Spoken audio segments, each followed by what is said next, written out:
Hello there everyone, welcome to my channel. My name is Joesephyr and 10 years ago I was fortunate enough to have a tournament legal card printed that was based on me. Welcome to today's Dissidia Final Fantasy Opera Omnia video, and today I'm going to be talking about something a little bit different. It's not a should you pull or anything. I thought let's have a look into the future and characters that are not yet present in either the global nor the JP version of Dissidia Final Fantasy Opera Omnia. So I wanted to make a top 10 wish list of characters that I would really like to see come into Opera Omnia that haven't already been made. I'm going to give you guys a top 10 list, and these are going to be ordered, and I'm going to give you guys kind of a quick impression as to what sort of things I reckon that character could do. So if you're interested in that, then of course stay tuned and keep on watching. As always guys, don't forget to check out the description box below for all of my social media accounts, so it's Twitter, Twitch, Discord and Patreon. Do bear in mind that this list is entirely opinion based. There is no fact or rhyme or reason necessarily that is factual towards the picks that I've made here, but this top 10 is what I believe are characters that I would like to see come into it. So do definitely comment if I haven't mentioned a favourite of yours. Yes, I'm aware that certain characters have already been data mined for the game. We don't have a clue when they might be coming, but obviously these are all things that I'm already aware of. With Patreon, obviously I shout out one of my patrons at random every time I make a video so that I can show my thanks to each and every one of you for supporting this channel further, and today that person is going to be Epiphany. So thank you very much for your support. It is an absolute huge deal to me, as everybody already knows. Don't forget to check out all of the websites that are associated with Dissidia Final Fantasy Opera Omnia that I've just got listed all around here and linked in the description box below. And of course don't forget to check out all of the other content creators besides myself. So we're going to go straight into the list with my number 10 pick. Now my number 10 pick is not somebody that I am particularly interested in. She's not a character that I have a huge amount of love for, but quite frankly I would love it if they release her just so that people all shut up about it. And that person is going to be Riku. Now Riku, I've said this with many people in the past, I've said this on stream a lot.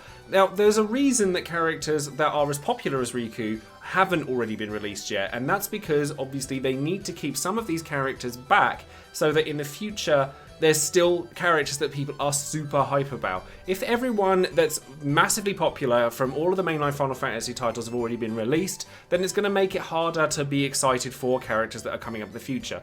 But that being said, I think that Riku is a very popular character, and therefore it would be remiss of me not to put her in this list.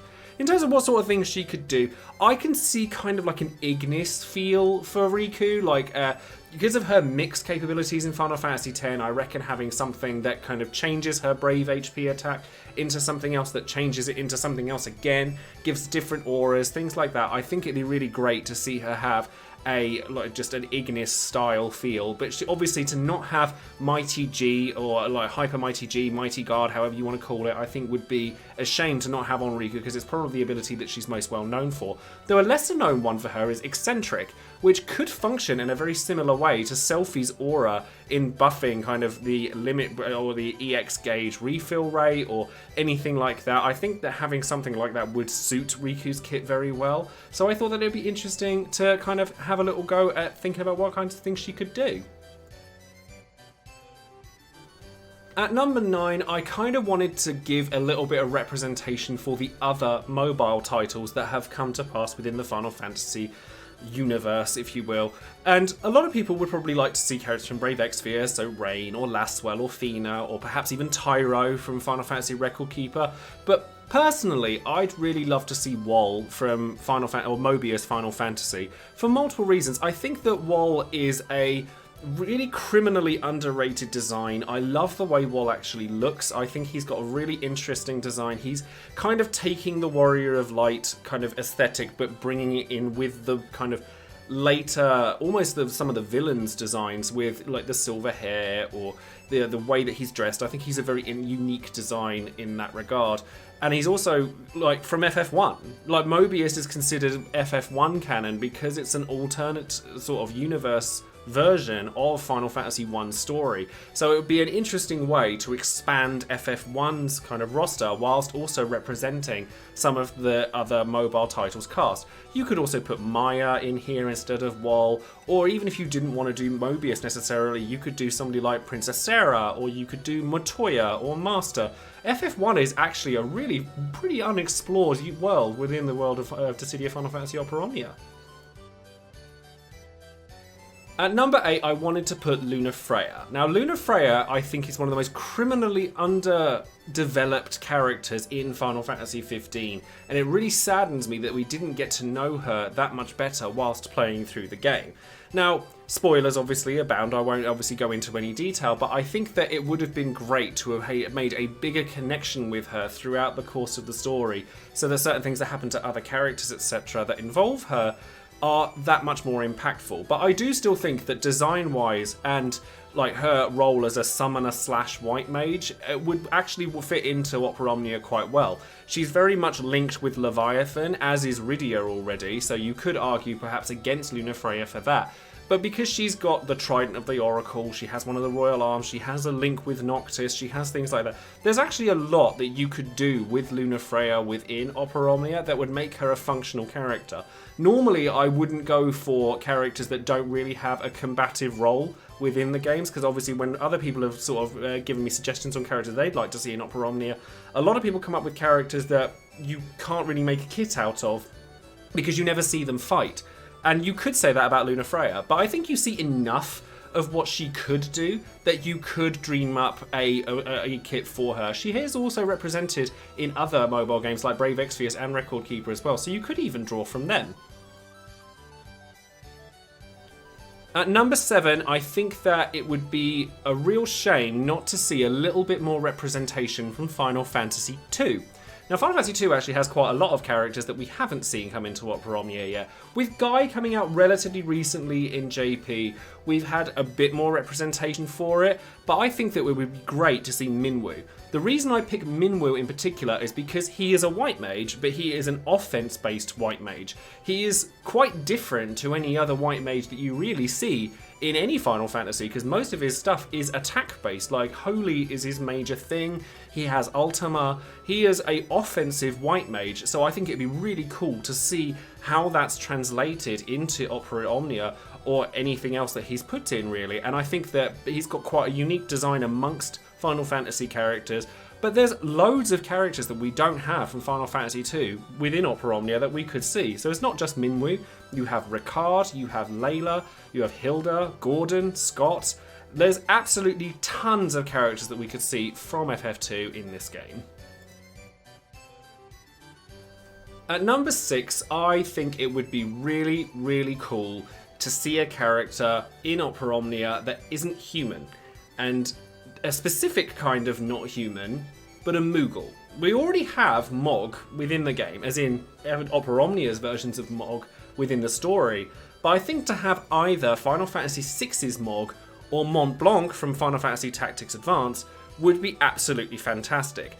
Now, for the purposes of the video, I've decided that I would come up with a little bit of a kit for Mog in particular, because Mog has a dancer role within FF6, and they've all quite unique abilities, like he has Earth Blues, Wind Rhapsody, things like that within his kit that you could perhaps turn into like an alternative for Penelo or something like that. And he also has like Love Serenade. You could really play off of the comedy factor with Mog, with some of his animations. Like Record Keeper does this, like a lot of his animations are really comedic. And then you have Moogle Rush, which is like his limit attack, similar to what Mirage Dive is from Locke. So there's a lot to be played with there. I would go into Mont Blanc, but I'm going to talk about anything FF Tactics related a little bit later on in the video. At number 5, I think that it is absolutely criminal that Final Fantasy III does not have more representatives. We are starting to get a few more now, like in Global, we've now just about to get Desh. We also have Cloud of Darkness and Onion Knight, obviously. But there's only actually one more rep that's coming even in the JP version, which is Xander. How none of the Warriors of Light from the FF3 remake on the DS have turned up already, I have no idea. So I've put Luneth as my number 5 here, because he is technically a protagonist that's not even shown up in this game, even once. But honestly, I'd like to see all 4 of them, so that's Ark, Refia, Ingus, and obviously Luneth. They could all have an element tied to them, like luneth being wind, Refia being fire, something like that. There's job sort of switching things you could do in a similar way to how Bart's works, or even how Onion Knight works, given that they are mirrors of one another. And there's so much of ability to play with what they have because they're so open-ended. I mean, I've actually based sort of the abilities that I've written here as, based off of their appearances in other things like Brave Exvius, Record Keeper, things like that. And I've seen that Eternal Wind is an attack listed for him in, I think it's Brave Exvius. But to have it like that song title and have song titles as attacks, I think would be really great. But I would just honestly love to see more FF3 representation. At number 4, there are very few FF12 characters left that I would really like to see. But there's one that's missing that I think you could have real fun with their kit, and it's Lassa. And Lassa's actually one of my favourite characters in FF12, alongside his brother, funnily enough. But I think the reason I would like to see Lassa represented in Opera Omnia is because he is so commonly associated with items and potions, because when you take him along and he joins your party in FF12, all he does is spam potions. And there's not really any representation for the items from Final Fantasy, so elixirs, phoenix downs, potions, X potions, anything like that. There's not a lot to kind of show anything off to do with the items in this game, so I think that having Lassa represented would actually bring that to the table, and honestly just having him throw potions as literally every move that he has would just be extremely entertaining. Now, number 3, I'm going with Final Fantasy VII here, because I've actually tried very hard to kind of limit it to one representative per game or per entry into the series, and a lot of people are going to scream at me for not mentioning Red 13. Now, obviously, I would love to see Red 13 here, but I think that it's an inevitability that one day that he will. But he's not the character that I personally would like to see most from Final Fantasy VII. Now, most of my favourites from FF7 are actually already represented, but one of them isn't, and it's Rufus. Now, I really love Rufus as a character. I think he's really interesting. I think he's really, his design is really dynamic from the waist up as of FF7 Remake, whatever's going on with the belts down, I can't with that. But I also think that he could have a really interesting kit, because it reminds me of Shadow and how Shadow works in Opera Omnia. If you were to bring Rufus along, you could also bring the Darkstar or Dark Nation, depending on which version of the game you're playing, his dog or his beast along with him, and you can make it a part of his kit in a similar way to how Interceptor works with Shadow. He's also quite popular at the moment because of FF7 Remake. He's got new attacks that have come out, so Bright Lights, Think Fast, stuff like that. And because he was such a dynamic character in Remake, I think it would be a real shame not to have him in this game. Though, obviously, I'm sure most people would disagree with me, and if there was one representative to come along from FF7, most people would probably want it to be Red 13. At number 2, there are so many Final Fantasy XIV characters that you could put into this game. It is not even funny, and there are so many that I would want to see. And again, this is probably a little bit of a controversial pick, because I know that a lot of people would want to see Emmett Selk turn up.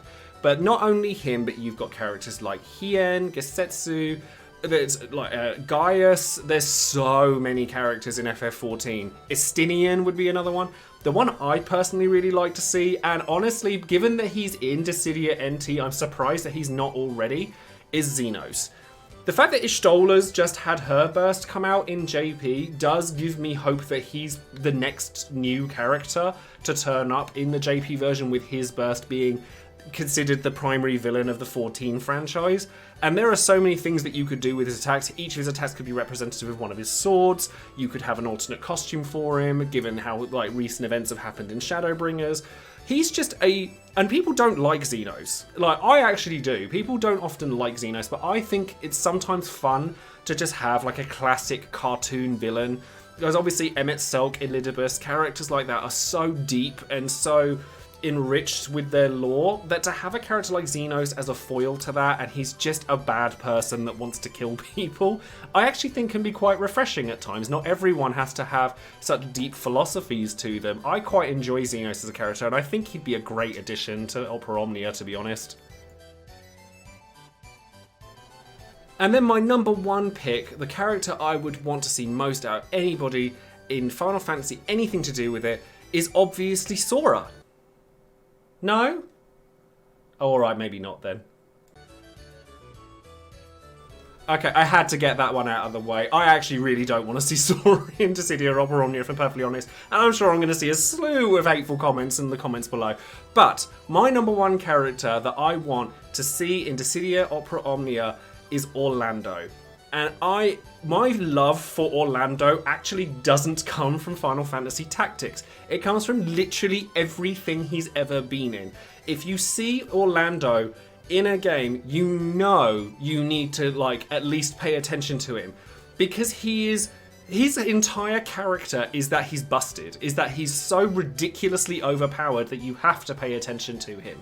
That being said, I think that FF Tactics with 2 representatives in this game is criminal. Like I said that FF3 was criminal, nowhere near as egregious as FF Tactics. There are so many good characters in FF Tactics that could make it into this game. Delita, Ovelia, Mustadio, Mont Blanc, like I said earlier, Orlando, characters from FF Tactics Advance, Marsh, Ritz, Luso, Illua. I've just listed 9 characters off the top of my head from FF Tactics and Tactics Advance. There's so much to draw from in FF Tactics, but I think the reason that I would love to see Orlando most is because he will instantly turn heads for anyone who has seen Orlando in literally anything he's ever been in. Whether it be one of the mobile titles, so Brave Exvius, he was broken when he came out. Record Keeper, consistently top tier, and like for at least a little while. War of the Visions, people lost their nuts when Orlando was released for that. And then FF Tactics itself, Orlando broke the game like halfway through it. He's just an incredibly powerful character, and just on his status alone, I would love to see him turn up in this game. He's got a kit ready to go. His Sword Saint stuff is ready to go. Give him Shadow Blade. Divine Ruination is iconic as an attack. Just because it's... And the fact that Agrius doesn't have it, I love. Because it's Orlando's attack, not hers. And I would love to see just what animations would come out of Orlando. Whether he'd have to be busted, though. If Orlando ever came out and he wasn't 100% broken, I would be genuinely upset by it. So yeah, there you go. Those are my top 10 picks for characters I would love to see turn up in Dissidia Final Fantasy Opera Omnia that haven't turned up already. Depending on when you watch this video, of course, one or maybe more of these characters may well have turned up in Opera Omnia. Who knows, perhaps we'll look back at this in a year's time and go, well, yeah, they all turned up. Let me know in the comments below if there are any characters that I haven't mentioned that you would love to see, or if you completely don't want to see some of the characters that I've listed. Don't forget to like the video, subscribe to the channel, click that bell for notifications on any future Dissidia Opera Omnia videos that I might make. Come and visit me on Twitch, or Discord, or Twitter, anywhere like that if you have any questions, or just want to start a conversation about Opera Omnia. Anyways, that's going to be it from me. I enjoyed making this video. I love kind of just talking about random stuff like this, and I hope that I can make more videos like it in the future. So thanks again, and I will see you guys in the next video. Take care.